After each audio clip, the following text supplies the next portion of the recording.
Welcome, Earthlings! From the minds of Dylan Oltoft and Rob McNabb, we bring you Laughing on a Prayer! Well, if it isn't the podcasting cunts. Now, a couple of us have been pretty amazing in this podcast, and some of us have not been doing so well. Except you, Rob. You've been great. Thank you. No, Dylan. You've been great. Now, excuse me while I need to snort a load of Compound V so that I can crush someone with my pelvis as they eat me out. Yeah, because there ain't no brakes on the podcast train. I can't remember the name of his rival. He was red. Red? Do you remember A-Train? He was in a big competition with this other speedster. Oh, yeah. What was his name? I want to call him like Red Rum, but that's That'd be the a Red cool Menace, name.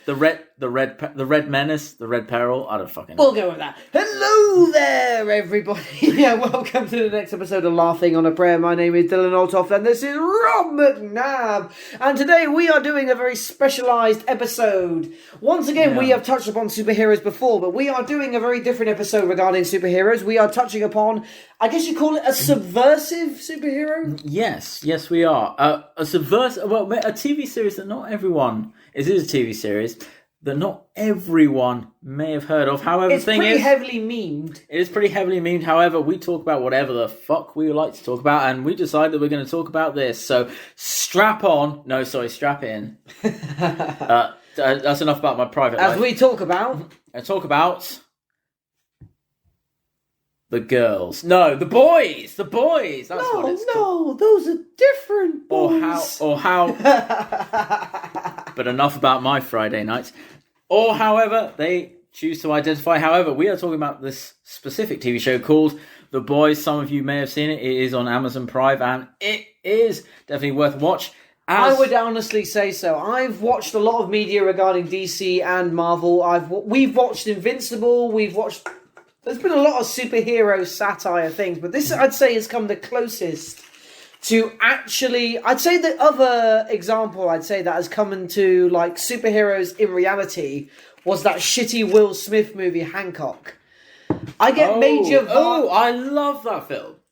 Like, to be honest, and again, that was a very similar thing to The Boys, the idea of what if a superhero actually exists in reality... like the Incredibles did, where they're causing all this fucking property damage. What would it actually be like if this Superman was in our real life? And again, The Boys takes a very, I don't want to say a cynical approach, because they portray the idea of this League of Heroes in how it would actually go at. Because the idea, like, they've each got their own toy brand, their own commercial brands.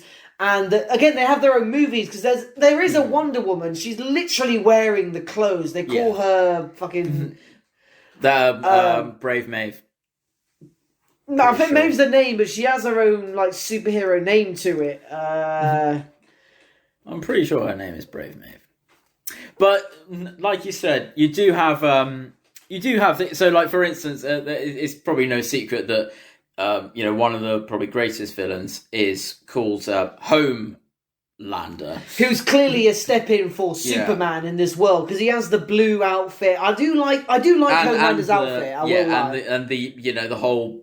I mean, he literally has an American flag, like as his cape, doesn't he? The leader of the infamous Seven. For those of you who may not know The Boys, a bit of a downplay. It's the idea of if superheroes did exist in the real world, but it's played on the mantra of the idea of what if they existed in our world, but again, with social media, corporate sponsors, very similar to Mystery Men, the idea that a superhero would take on sponsors, have a commercial sort of existence while fighting crime. One of the biggest plot lines, I believe, is one of the characters known as the Deep, who is their version of Aquaman, who is an absolute bitch. And he's a piece of shit. Yeah, who's only really done for publicity sort of things. Like, you get a shot of him rising out of the ocean, and that's his thing. Yeah, he's a sexual predator as well. But exactly. But again, once again, talking about how you were talking about how it sort of grounds superheroes in reality. The fact that he does sexually assault someone for, to try and get them into, the group, the seven as they're called, the group. And then he makes this weak ass fucking apology. And then essentially they kick him out because they're like, oh, this is bad for publicity. We can't have they Catholic churched him, didn't they? They didn't fire him. They just shipped him off to another location to be like the mascot for SeaWorld. Yeah, exactly. That is fucking true, isn't it? Oh, that bit with the dolphin. We'll get there. When he wants to take on causes. Oh, fucking hell. The reason I liked The Boys so much, I binged it when I watched the first episode. I was saying this to Rob not too long ago, and I was basically, while I was watching the episode, I was like, it started off with the main character. He was a normal human. I'm embarrassed I've forgotten his name. I think his father Huey. Wasn't his father Simon Pegg? Yeah, Simon Pegg. Yeah, Simon Pegg's in it. He plays his dad, who's actually really good as the role. He's very minor, but it's still very impactful. Huey, who's just living his normal life. He's meeting with his partner after he finishes work in like a video rental store. And he's like having a bit of playful banter with her. And in a... Queen Maeve, that's what her name is. That's it, Queen I was Maeve. Close. She's pretty much Wonder Woman. Yeah. She dresses basically the same. And he's spending time with his partner, and as she's holding onto his hands, out of nowhere, she's now just mulch. She's exploded into nothingness. He's holding her severed hands because that universe's version of the Flash, named A-Train, ran right through her, so probably Mark III. Oh, yeah, she got fucking fucked up. And what I like about that, this sounds weird. What I like about that is the fact that it was very gratuitous, but it was also funny, and it set the tone like immediately about what this show was going to be like. And then you had this guy that just stand there going whatever, and he's covered in like his girlfriend's guts, and then just runs off. He's like, goes, and then again, he's then offered like money to not talk about it and shit exactly. like that. And like, it's definitely, I think that's the one sort of thing, is that how people are offered hush money stuff, but then he's like, he considers it, but he's like, no, we didn't consider it. Remember, his dad wanted him to take it, but he had that little fantasy of him like beating the shit out of the lawyer for even offering that. No, he was pissed. No, he also considered it though. He did consider it. He definitely did. Then I would say the main character, Butch, approached him. Butch is... Billy Butcher. Wonderful. I love Butch. Yeah. Butcher is brilliant. Yeah, I feel that Carl Urban's accent's a bit like off sometimes, because like he's from New Zealand. I think he's trying to do British, but there are points... Oh, he's definitely British. Yeah, but like, there are points where his New Zealand accent comes through, and you're like, oh, God, I don't know. Well, I think New Zealand's often quite mistaken for like Australian accent as well. Don't say that to a Kiwi, mate. But that's the thing, Australian accents, when people have tried to portray those in media, have often been seen as Cockney. It's a weird triangle. Definitely. New Zealanders and Australians do have a very different accent if you hang around them enough. Okay. I'll be honest, I don't know any New Zealanders or Australians. My mum's cousin has a New Zealand wife, and I know a few Australians as well. Like, if you sort of talk to them enough, there is a different. Anyway, yeah. Butcher. Do you want to explain him a little bit before we start chatting about him? What happened to Butcher? So Billy Butcher, he is... how can I describe? He's sort of the Han Solo to Huey's Luke, I think. I would say Huey's more Chewbacca, because they mentioned how is Huey Chewbacca? Because, in what way is Huey Chewbacca? Because they mention in later seasons how Huey is in a way Butcher's conscience and all that sort of thing. So in a way, he's his partner. Like, out of all the other things, like Frenchie and his Weapon X girl that they pick up, who's an absolute badass, like X-23. That's what I called her. I'm afraid I've forgotten her name, but she was awesome. You remember the Asian girl they picked up who was an absolute badass awesome? Yeah. And I've forgotten the black guy's name. He was also awesome. Mother's Milk. He was also awesome. But out of all of them, I kind of always saw Huey as his Chewbacca. No, he wasn't Chewbacca. He was Luke. Because Luke, remember, even in like, what's it, A New Hope, he, he brings the humanity to Billy Butcher. I'm sorry, Luke brings the human side to Han Solo. Maybe you're and right. then Maybe Frenchie's Chewbacca then, because they knew each other and all that sort of thing. Yeah. Her name is oh god. What X-23 girl? I'm probably gonna butcher this, but Karen Fukuhara. Can I have a look? Yeah, okay. Karen Fukuhara. I don't want to say one of the only likable Karens in the world. Karen Gillan. She was an absolute. we're all aware of your canon of your hard on. My canon of Karen.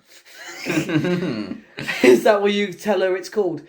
Your Karen. Well, your Karen canon. Well, I will. Your Karen canon. Well, I will when Kamiko.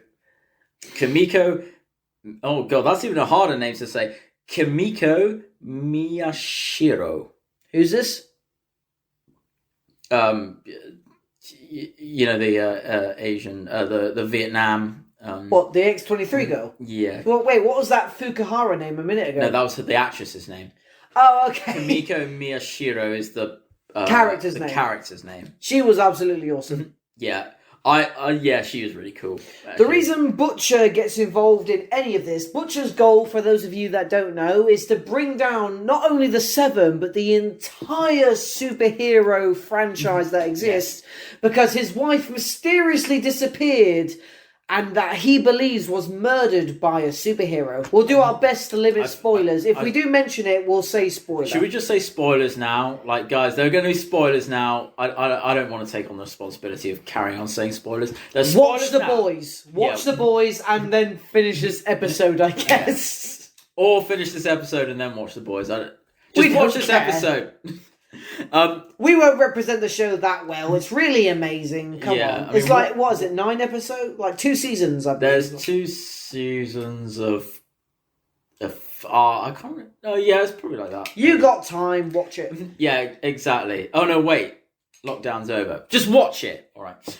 I'm pretty sure the whole point of it, wasn't it, that Billy Butcher was, his wife was,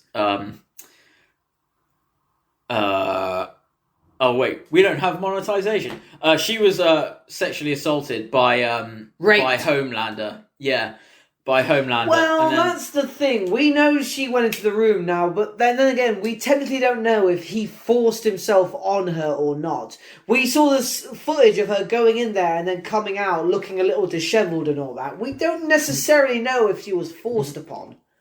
Homelander's a cunt. He definitely did it. Yeah, probably. Yeah, probably. Anyway. I'm all about innocent. Why am I defending that asshole? I'm all about innocent till proven guilty, but that guy probably fucking did it. And R. Kelly had a cult, but go on. Yeah, exactly. And like, he couldn't make it to the toilet either. I hear. Oh no, wait. We can chat shit about Homelander because it's not real. R. Kelly's real. And he's been a fan of ours for 50 episodes now, until now. Yeah, I'd have R. Kelly on the podcast, probably. I don't think we'll ever do guests. Like, other podcasters have, like, guests on, but I think that would fuck up our mantra. Yeah, also, like, who would come on here? If we had we got a friendship group, I'm trying to picture all the people in our friendship group, like, if we brought them on, we'd probably talk over them constantly. Come on, man. We talk over each other enough. We don't even have friends. We don't have friends. Well, my partner refuses to come on. So. Yes. Do you know why? Because your partner is a smart, sane woman. I guess, okay, if we ever do a Black Panther episode, maybe she'll do it or something. Oh, shit. To be fair, though, your partner makes some really good chicken. Oh, absolutely. Her fried chicken is the absolute bomb. Yeah, my partner makes fried chicken with all the spices, flour, all the actual proper shit at home by herself. She's amazing. It's fucking lethal as well. Oh, yeah. She made it for my birthday, didn't she, when you guys came round? Yeah, she did. It was really good. I want more of it, to be fair. It caused me a lot of pain, but I want more of it. When you guys are next round for dinner, she'll definitely make it. Good. Anyway. I'm looking forward to that. Back to Butcher. We'll go on to Homelander in a minute, because he's going to take up 20 minutes. Yeah. Let's finish off Butcher. Billy Butcher. I liked his whole thing. Like, obviously, okay, we've already declared spoilers. There's a bit where he discovers his wife isn't dead, that he thought was dead, and actually finds out she's living in a secluded house with a son. that it turns out is Homelander's son, and Butcher finds that out, sort of thing, and goes to see her. But firstly, I do like that moment when he wants to hurt Homelander, so he thinks he's threatening the only person Homelander cares about, and then Homelander, what does he do? He fucking murders the fuck out of her. He kills her himself. I just love what Butcher said. And when Homelander melted the brains of the woman that he loved or gave him his mummy milkers or whatever, I was like, what now? And Butcher just goes, fuck it. I mean, he's definitely got, like, mummy issues. 100%. Yeah. And Butcher's got, like, I think it was C4, plastic explosives prepared around the whole house to blow it all up. It's like, if you don't do what I say, I'm gonna fucking light this place up like a Christmas tree. Pretty much like that. Yeah, exactly. And then he kills her, and then Homelander's like, so what now, mate? And then Butcher just goes, fuck it. Presses the detonator, and then somehow Homelander used his super speed. I guess like a fucking Metro Man. Like he's just invincible. It's like, how can you can't be killed by like regular explosives. Like, how can you kill the unkillable? Oh, I'm sure Butcher didn't intend. He was just like, oh no, it's like I either push this trigger or you kill me. So he was just like, fuck it. Yeah, exactly. You gotta. What's it like? Go out with your pride or whatever. Butcher thought he had a full house there, but then Homelander revealed 4 aces. Again, because he's like a fucking sociopath, isn't he? Like I mean, look at all like the stuff that like he does. He only cares about himself throughout his image, like the idea of how he's worshipped, because he's a narcissist as well. Yeah, exactly. And often, sociopaths, psychopaths are very narcissistic. They do not care about anyone else apart from themselves. How they're perceived. Their image is everything. What's Christian Bale, American Psycho? Like he's a the similarities between him and Homelander are very. That's actually a very astute comparison. To be honest. It's quite eerie how because I remember watching American Psycho, the way that Christian Bale's character acts, and then watching how always Homelander in control of and even he puts on the same shit-eating grin.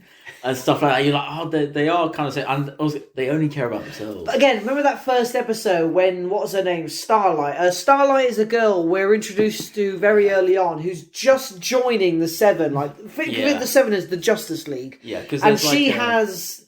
How would you describe her powers? No, so I think Starlight. So she sort of controls. She could control. Electricity? I guess electricity and.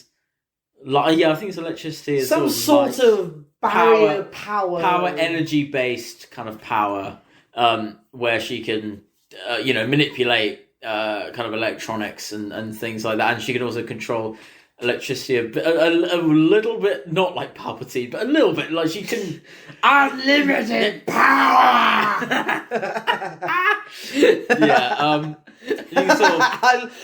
We now need a Starlight scene, which is just like that. In season 3 of The Boys, if you don't have a moment with Starlight, it's just like force lightning.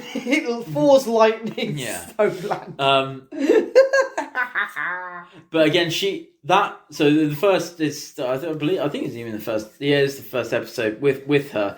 Is again, we see her like an application video. Yeah, she does an application video because she wants to get into the big leagues, much like an audition tape. And they would have had us do that for Hunted. Yeah, exactly. And much like with kind of in the Weinstein era, and maybe even with Hollywood nowadays, because I'm not saying that all of Hollywood are fucking nonsense, but that's none of my business. But basically, she joins and then she gets sexually assaulted by the Deep, who is in there. She's like, and he's like, if you want to be in the group, then you gotta do this sexual favor. To be fair, how many porn videos have we watched with that exact same setup, the fake interview sort of shit? Like, but how many times it actually happened in Hollywood as well? Oh yeah, let's quickly not muddy the waters. That was completely non-consensual. Let's not pull a fucking moratorium on that. Like, she did not want to do that. Yeah, exactly. But he got his dick out completely without.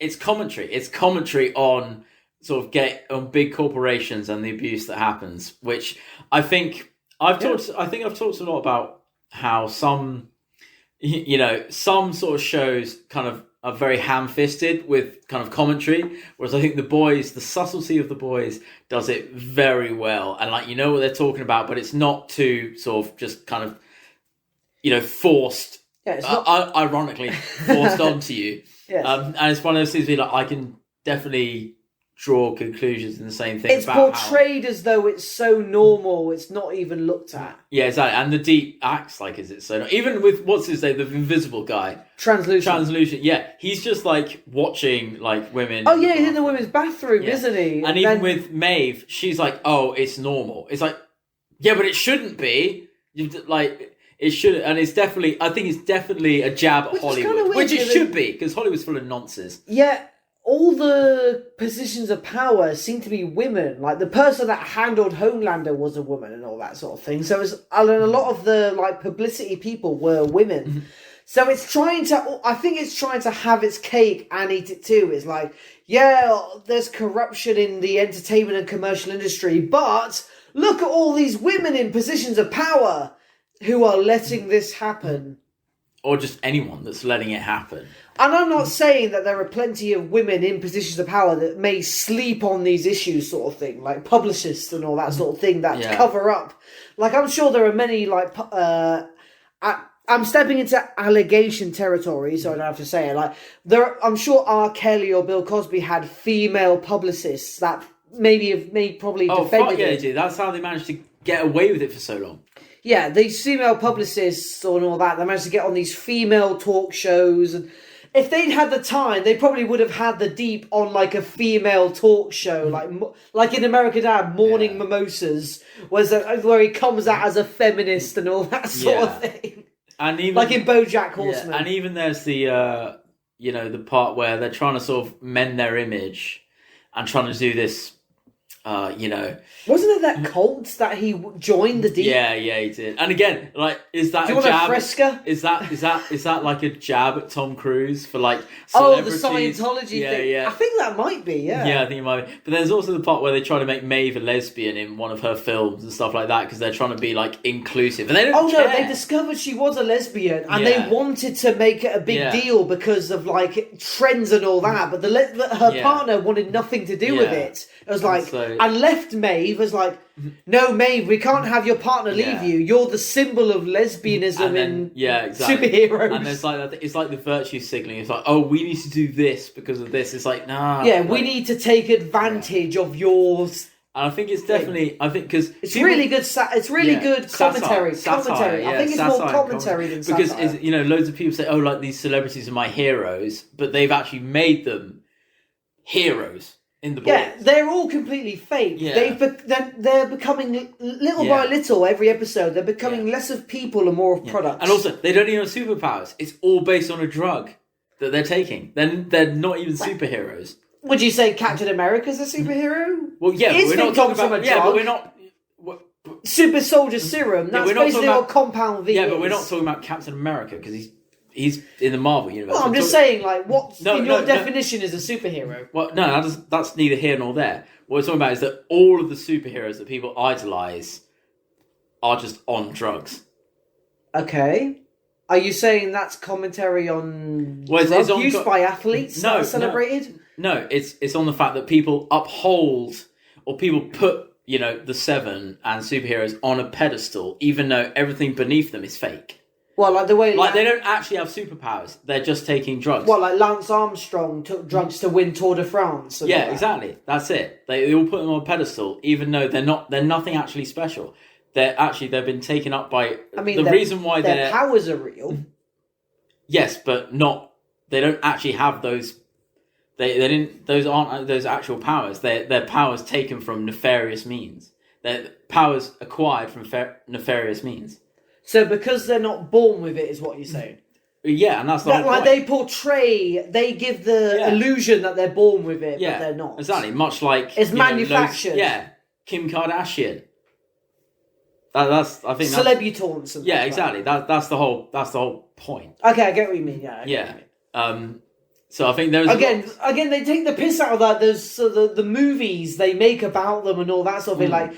I think that is definite, like, Marvel satire. The franchise about the Maeve. What they did a whole thing about the girl power, like girls do it better or something like that. Because Girls get it done. They had Maeve, Starlight, and Stormbacon.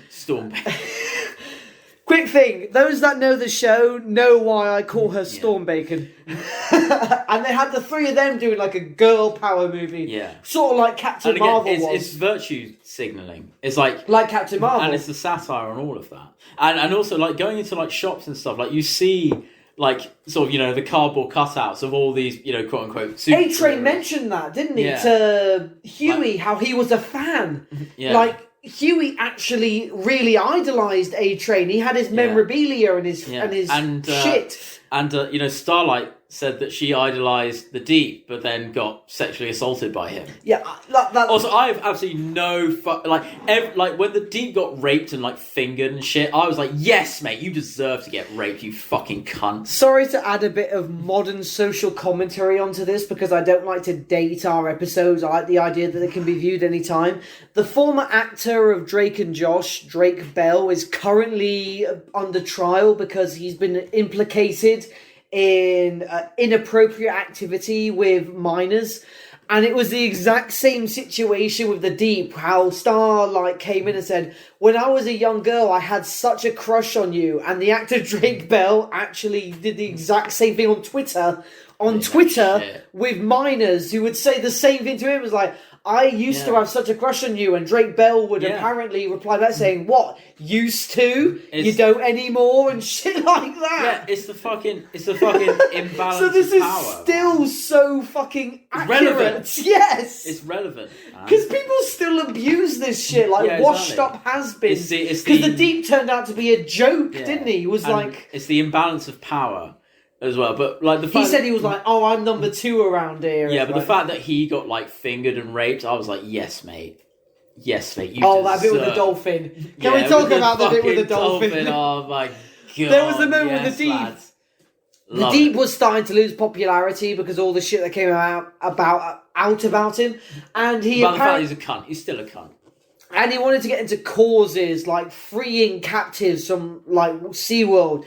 So there was a moment he tried to rescue a dolphin that he can communicate to. That he wanted to have sex with it. Yeah, apparently he had a romantic relationship with it. Exactly. So he's already into bestiality.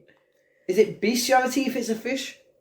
Yeah, no, it's an animal. Oh, yeah, dolphins are mammals. Well, it's an animal. It's non-human, so it's still bestiality. Yeah, and then please explain what happened. I'm too busy laughing. So basically, he's driving along in this fucking van with this dolphin, and it was in a big harness in the back. He's got this dolphin in the harness, and then he fucking it crashes or something. Doesn't it? No, he fucking. Sorry. So he fucking. He's about to crash. He slams on the brake. Then this fucking poor dolphin goes fucking headlong through the fucking windshield of this like a torpedo, and slammed in the thing, and fucking there's blood and fucking dolphin blubber everywhere. Doesn't it get run over when it lands or something? Yeah, lands. He's like, oh, it's going. On the fan, fucking runs it over. It's just dead. Honestly, I watched that. I was like, oh yeah, no, that's kind of funny. And then I saw the van run it over. I literally went, oh fuck, that's some funny shit. And again, but I don't care about the deal. I mean, look, I would like. I did like that moment when Homelander was like intimidating him. Like Homelander was all like, yeah, I've been hearing some troubling things regarding you. No, you know what it was? It was when the Deep was actually mentioning the plane that Homelander had lasered. Yeah, I noticed when he went to see the wreckage, there were laser birds. Like, you got to change your story there. And Deep was like scared as shit. And also when they fucking torpedo that fucking motorboat into the side of a whale. I think that's another running theme. I love the sort of gratuitous yet funny violence and blood and gore that's in it. I feel like the Deep is like awful. Klaus in American Dad, that everyone hates that everyone shits on. I mean, no one takes seriously. It's well deserved. I mean, Yeah, when you frame this guy right from the beginning as a fucking sexual predator, is this bad? Like, we're not going to feel bad for him. Yeah, again, is this bad for me to say? I found it like the funniest. One of my favorite scenes is the fact when the Deep did get raped. I was like, yeah, no, that's some funny shit, mate. Karma. Yeah, exactly. I was like, yeah, man. I did like when he joined. I'd fucking split your ass as well, you little cunt. When he joined the cult.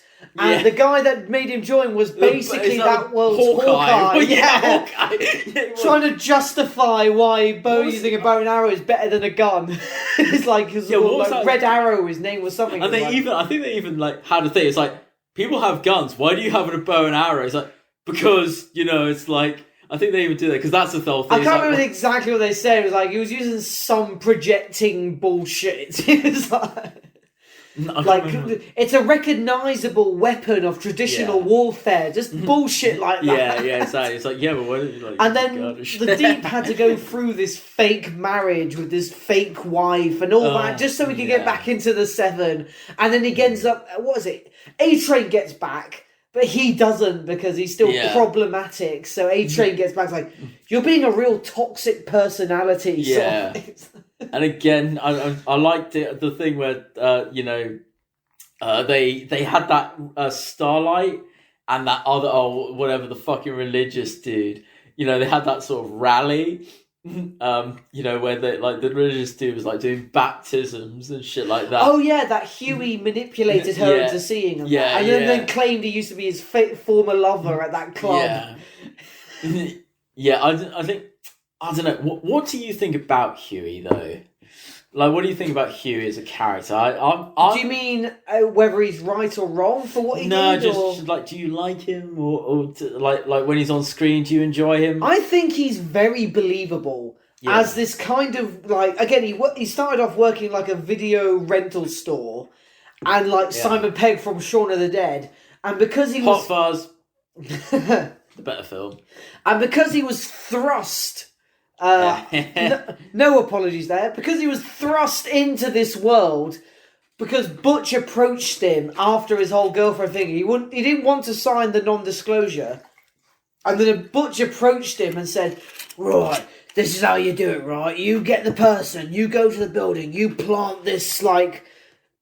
It was like a recording device under the table and all that. Like, so Butch is really to blame for Huey getting involved in all of this. Oh, but Huey did say yes. Yes, of course he did. He consented. Yeah, to be fair, his partner was murdered. Yeah. That's not bullshit there. Oh, yeah. I mean, I would. I would. I was like, I can get back at the people that murdered my girlfriend. Fuck yeah, dude, I'm ready to slay bodies. Yeah, I was watching that episode and I thought if that was me, I would become like Batman and I would train my body and dedicate my life to murdering superheroes. I would become Butch. And I think that's what makes it relatable. Because Huey, all of us would relatably... Revenge is a strong, emotion, isn't it? I think it was that scene when Butch showed him, the security footage of that club that superheroes went to, and A-Train was laughing about it. Yeah. He was joking about it, and he was like, he's laughing about it. Yeah.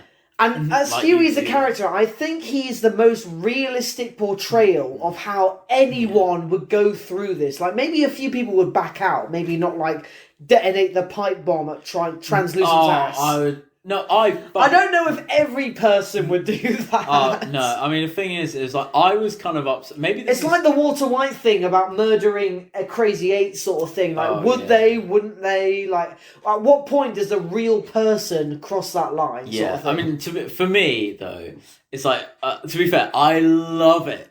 I love it when Huey just. When Translucent's trying to walk out, then Huey just clicks the button, blows his fucking ass up. Because Translucent was talking so much shit, and let's not argue. Yeah, he was a cocky motherfucker. Yeah, he said so much shit, and there's a point when your ego takes control. And then Hugh is like, well, what you fail to understand is that your arse is quite literally in my hand. I would have made the charge a little bit slower. Or a little bit smaller, so Translucent's arse would have blown out, but he would be still alive. How would you ever be able to calculate the minimization of that sort of... Oh no, Billy Butcher's been around. I think even maybe this is the same. Even a lot of explosive experts would never be able to be that accurate. Yeah, I don't know. I think I would have liked to keep Translucent alive long enough for me to. I think I said this on. What did you think about how long they covered up his death for? Like the ideal, the seven are invincible. I wouldn't. Yeah, exactly. I wouldn't want. I would not want Translucent to beg for his life. I would have him so he would be begging for his death to the point where he's like, "Please kill me." I'd be like, "Yes." They weren't able to torture him, though, were they? Because he was like, "Yes," but I would have found a way. You can get a cattle prod, shove it up his arse. Fucking. He was a piece of shit. Yeah, exactly. He deserved what he got, and I loved as well the fact that again, like the sort of the funny and yet the gratuitous of the fact that he was just blasted all over the walls and all over Huey as well. I was like, mate, it's funny, but it's twisted, and I love. That's just me. That's personally for me. I love that sort of shit. The vibes I got from Frenchie at first was so different to how we saw him later on in the season. Oh, yeah. When I saw Frenchie at first, I got so like the vibes of like the Vera Minchelin. I'm saying his name wrong. From The Matrix Reloaded, the guy that had that secret underground club. Yeah. I got vibes like that from him at first. Yeah. But then when he adopted the X-23 girl, and I feel like Frenchie is so much of a French stereotype, though. He's so like, awesome. Smokes. Yeah, I know. He's so nice. I know. No, I'm not saying I don't like him. I love Frenchie. He's one of my favourite characters. But I like how your defence there is. I know he's French, but I like him. No, but he's but he's too French. It's like he smokes. What does that mean? No, but let me explain. Okay. Like, he smokes he's all of the French stereotypes, which are like he's got like rolls up his own cigarettes, and then he's also you think these sort of hard mercenaries don't smoke? You're not listening. Okay. Right. He rolls his own cigarettes up, which is like a French stereotype in itself. And then there's also the scene with where he's something 22 where he's like saying when he's teaching her to cook, so he's like, he all knows how to be a chef and how to cook and all that sort of stuff. That's like France for you, and is it? Smoking and cooking. Yeah, it's a stereotype. Couldn't you say the exact same thing about Italy? No, it's a stereotype. It's a stereotype of French people. Like he's really stereotypical. Like has he got the accordion and the striped shirt? But he also, but like that's the I was like, okay, yeah, I get it. He's you gotta love him though. Haven't you? Oh yeah, no, he's a good character. The thing with X-23's brother was kind of cool. Yeah, and also I think Frenchie for me, he's a comfort character. So like whenever he's on screen. So there are characters like Outlander.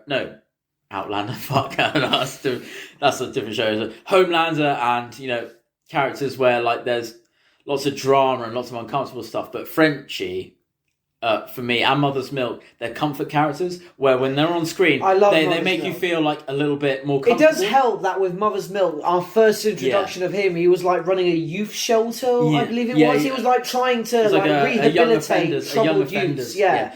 And like so he's a comfort character because when you see it, he's got this sort of thing where he's got a family and like that ragtag bunch of misfits. Exactly. He's got a wife and he's got a kid and like even though and like he's on the phone, his family, and like, I love you, and like he's a comfort character because he makes you feel comfortable when he's on screen.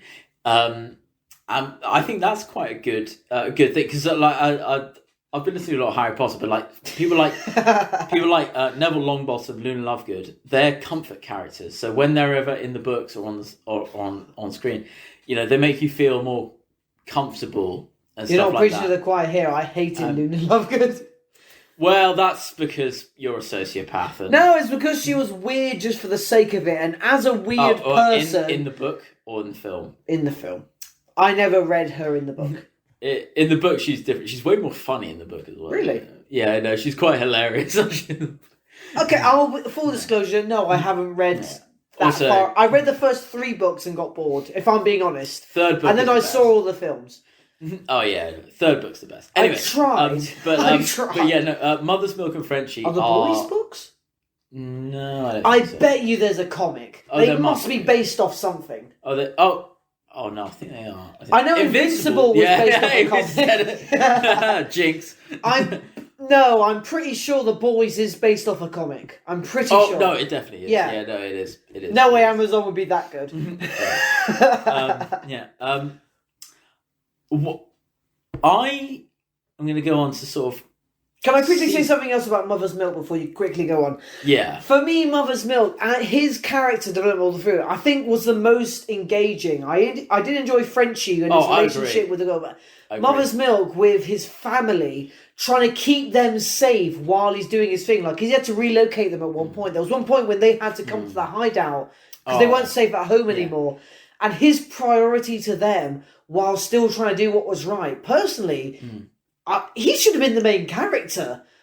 His own dilemma of doing the right thing against keeping his family safe is really relatable. You know, I agree because, I said, I like to put myself when I'm watching something. I like to put myself sort of in that situation, and honestly, when I'm watching Mother's Milk, I'm like, mate, because he's obviously afraid the fact that he has a family and that fucking Homelander could kill them at any time. He doesn't care what happens to him. He cares what happens to them. Yeah, exactly. I fucking love. I think that's Mother's so Milk. relatable. Oh yeah, no, 100%. Because when I put myself into that sort of situation, I'm like, there's what if I was him against Huey, someone that has someone to lose against someone that's already lost someone. So you have both perspectives, the before and after. And those two people working alongside each other, they both understand what's at stake. Oh, yeah. Because Mother's Milk can look at Huey and see what might happen to him. And Huey sees Mother's Milk and knows what he's lost. Yeah, and Mother's Milk is also just like, he needs to do what has to be done. You know, and... But how does evil triumph? Yeah. For good men to do nothing. Yeah, exactly. And that's the dilemma, and I love how well it's written. Oh yeah, it's definitely done so, and it's like one of the things like, oh man, this out of every one of the boys, Mother's Milk probably has the most to lose. You know? Yeah, Butcher's got nothing. Frenchie's got X-22, but other than that, he's like... Yeah, exactly, but he's got like... I'm so sorry I keep calling her that, but I only say that out of respect because of how awesome X-22 was in Logan. I mean it out of absolute respect. Also, I can't pronounce the name without... It would be more offensive if we kept attempting in our inebriated state. Yeah, not that we're drunk, we're sober and professionals. They've heard the alcohol episode, they get it. We're the boys. Yeah. We're back in time. I got a question. Okay. Sorry, you were about to say something before I mentioned Mother's this is Milk. the question. Yeah, this is the question. Which do you prefer, season 1 or season 2? Oh, that's literally... That is tricky. I know. I threw you a bit of a curveball. It's like comparing... You can tell me to fuck off if you wish. Because both tackled different issues, and I liked how they tackled each one. Yeah. But which one did you prefer? Like if someone said, "Hey, would you like to watch season 1 of The Boys or season 2?" That's the thing. I'm looking at it with rose-coloured glasses. Like I'm remembering the first season and how it drew me in, and I'm like, that's amazing. But the second season also really perpetuated how media is manipulated a lot better than the first one. Yeah. The first one is establishing the obviously corruption that would happen in a superhero dynamic sort of autocracy of the world. Sure. And the second one was all about fake news and how media is manipulated and how all these other things that, again, incredibly relevant to today's society. Yeah. So it's literally sort of pick your poison. Oh, yeah, but which one did you personally prefer? Yes. I would say season 2. Really? I kind of really enjoy Huey in his prime. Don't get me wrong, the journey Huey went from his girlfriend being decimated to, again, joining... Decimated is a yeah, okay. I would say blended. Annihilated.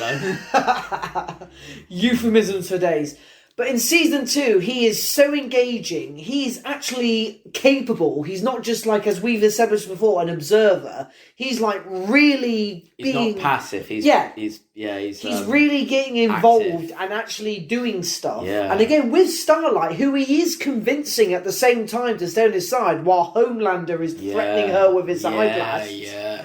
There were times when Homelander was like, "Are you on Huey's side? I'll fucking kill you." And Huey is still talking to her and shit like that. I don't know how those guys were still walking around when they're the most wanted terrorists in the country, but whatever. Yeah, that's season 2. That's season 2 is the fact that and she started being like a hitman for money, and even the Vietnamese woman. Oh right. X-22. Yeah. So she started being like a hitman, whatever, like assassin, basically. And which fits her abilities quite well. Yeah, it does. But the one thing that I kind of was a little bit irked with was the fact that her, Frenchie, and even Huey, and like they were all wandering about in public, despite being like the most wanted like people in America.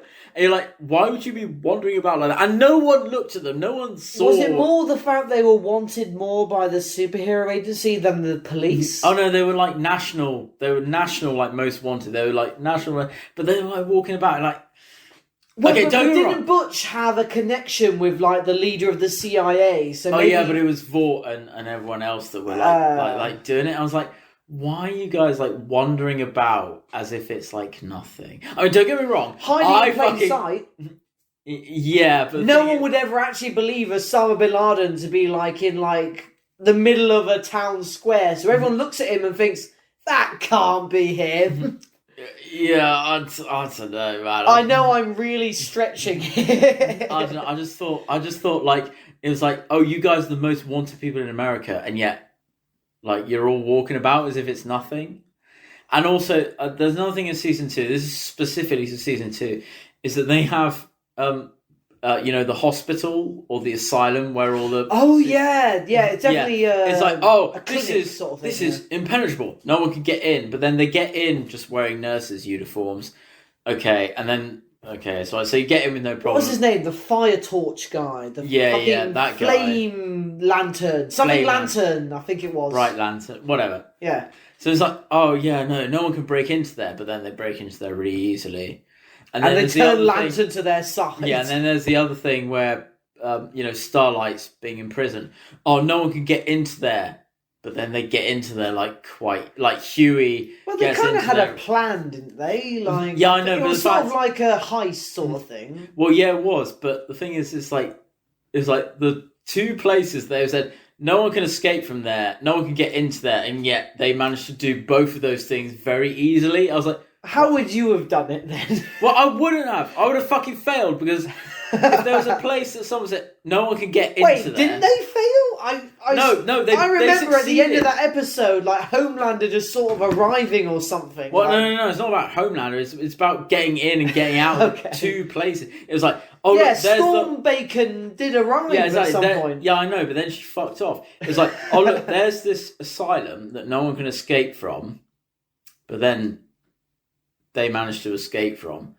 Oh, and then there was a prison that no one could get into, but then they got into very easy. I was like, well, why are you saying that, man? I'm sure it's easier to break into a prison than escape than it is to already be a prisoner and escape. But don't say that the place is either impenetrable or inescapable when you can get in there and escape very easily. Well, they have to add tension somehow. Yeah, I know, but it's just fucking stupid. Did you want guard towers and dogs and searchlights? Yes, I would. I would have at least liked them to have their either, infiltration or extraction more difficult than just walking out the fucking door. I'm sure they were probably going for like a unit, I always fuck this up, 247, 42 unit, the Japanese. Oh, 731. 731, I always fuck that up. Oh, no, so that's the thing, the less people know about it, the better. So that means less guards. Yeah, but no, but it doesn't matter.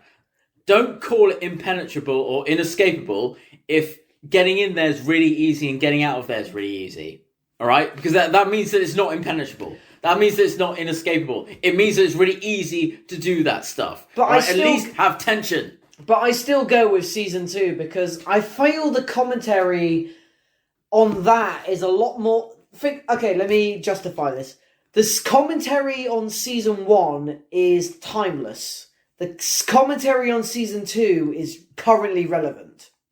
And maybe that's why I lean more towards season 2. The commentary on season 1, the corruption on commercialism and all that sort of thing, that all forever exists. But on season 2, they made it a lot more relevant to what's actually happening at the moment. So maybe that's why it connected with me a lot more. Would you say that season 2, which season would you think will age better? Oh, definitely the first. Yeah. Like I said, that's timeless. Because that really portrayed well how, one, easily celebrities can get narcissistic and obsessed with commercialism. Two, how the public themselves will worship celebrities and overlook all these other things. The corruptibility and absolution of how society in itself idolizes celebrities against the clear sort of indoctrination regarding militarization and all that sort of thing. Like, season 1 is sort of a problem with society, and season 2 is the problem of society right now. I have a question. So if someone was to watch The Boys season 2... What, without seeing season 1? No. If they was to watch The Boys in, say, maybe 5-10 years time, do you think that season 2 would still hold up? Do you think that people watching season 2 in like 10 years time would be a little bit alienated, be like, oh, that was definitely a product of the time rather than it's relevant now? I don't know. A lot of 90s movies focused a lot on the idea of like climate change and deforestation that really dated the big movement in the 90s to combat global warming, and that's somewhat dated. But I feel like with season 2, the way they perpetuate social media and the way I think at the moment with like modern things at the time of us recording, like TikTok and all that, I think that's only going to escalate. You're on TikTok, aren't you? Sadly, I am. If you want to see my jiggling ass, look me up. Or you could maybe look at the previous Arthur and Angus video that is on this channel, and you will not be disappointed. I'm jealous, actually. I'm jealous. That's why I wear a kilt, so no one can see my flat fucking pancake. It's actually not that bad. Rob actually has a very nice shape to it. If I'm a peach, Rob is an apple. It's ample, but it's just not full. Yeah, anyway. Because I don't work out. Not that I've Dylan seen... works out. Not that I've seen Rob's bare ass. Anyway, moving on. You have, though. Let's not explain why, though. Yeah, no, we're not going to explain why, but, you know. We have a close professional relationship. Season 2, I have a really worrying feeling in the future it's going to become more relevant. It's going to become like Black Mirror. Oh, really? I have a really strong feeling because Black Mirror, in terms of social commentary, is so on the pulse it's scary. The only thing I remember from Black Mirror is the Prime Minister fucking a pig. You never saw the episode regarding social media about how your social status can actually lose you position in society? Oh, yeah. No, I did. Like, you post a picture and that gets your points. Oh, yeah. No, yeah, like, I did. That is The Boys season 2. But I forgot it because I don't have Twitter. That's the thing. If there's one thing you can rely on in humanity, much like towards the end of Rome, it's we're only going to escalate to the worst point possible. And it's what I love about it is it's dark and it's uncanny. How did the second season end with like Homelander jacking himself off, standing on the Statue of Liberty, saying, "I'm so amazing, I'm so he said, perfect. I can do anything I want." Yeah, that's it. Yeah, I mean that was some funny shit.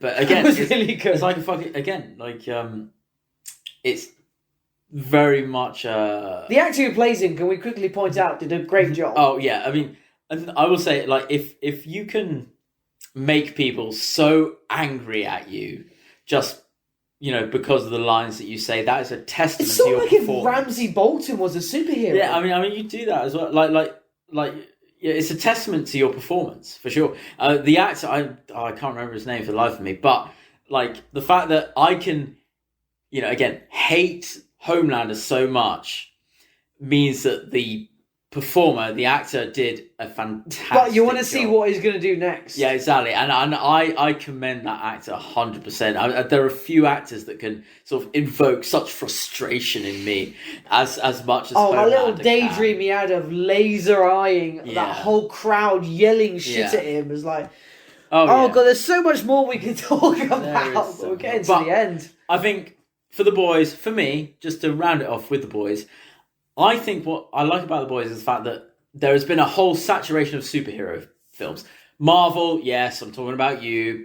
Even, the DC Universe, I'm talking about you as well. Even Not from as back- much, though. not Let's as be much, honest. but, yeah, no, not as much. No, not as much. But even, the Christopher Nolan Batman, Green Lantern, sorry, sorry, I did not mean to use that sort of language on this podcast.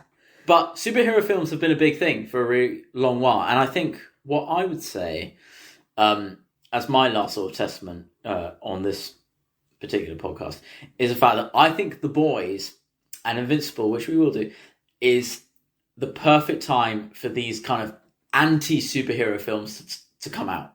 And media, not films, media, to come out. I think that after all the, superhero Marvel... Sort of curb the rhetoric. Yeah, exactly. I think it's a good sort of check that The Boys came out. I think they came out at the perfect time, after all the sort of Marvel films and stuff like that. And I enjoy The Boys. Again, personal opinion, I enjoy sort of fucked up humor. I enjoy stuff that's funny but kind of twisted at the same time. That may be just me. Some people might not like The Boys. If you don't like The Boys, that's fine. Yeah, even Invincible. If you don't like Invincible, we will do an Invincible thing. But we'll get on to that. We will. But Lot to say there. Yeah, but for me, my personal opinion, I think The Boys came out at the perfect time, and Good budget as well. Amazon really Yeah. threw as much money as they needed into it. Yes, 100%. Yes. Like the budget for those things was perfect. Oh, you read my mind. I was going to say, like, they didn't cut corners, and they did very well, and that's my opinion. And that paid off. 100%. Loads of people like The Boys. I assume I very much like The Boys. But that is my last will and testament. Do you know if it's been renewed for a third season? It must I have. think it has. It must have, because it's really popular. Again, I don't like to say this as like it's legitimizing it, but it was really big in meme culture, like that joke about Homelander laughing and then laser beaming. And also, well, if it isn't the invisible cunt. That's one. No, I enjoy The Boys, and it brought me a lot of entertainment. If it ended after 2 seasons, that would be very disappointing. They've definitely foreshadowed that they're going to do other ones, because they I mean, you've watched it, like they're not going to cut it off there. Yeah, but yeah, no, that's mine. Amazon, let's be honest, they have the money. Even if The Boys wasn't popular, and it is. They could honestly make it. Yeah. If Jeff Bezos can go have a wank in space, he can make a 3rd season of The Boys and give it a proper ending. Oh yeah, 100%. 100%. Quick thing before we finish: do you remember the episode regarding the plane crash with Homelander and Maeve? Oh yeah, no, that's.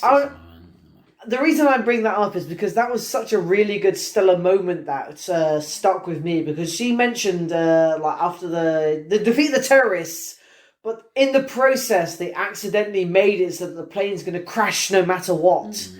And Maeve is like, we must do something, and Homelander's like, fuck all we can do, we just have to get out of here.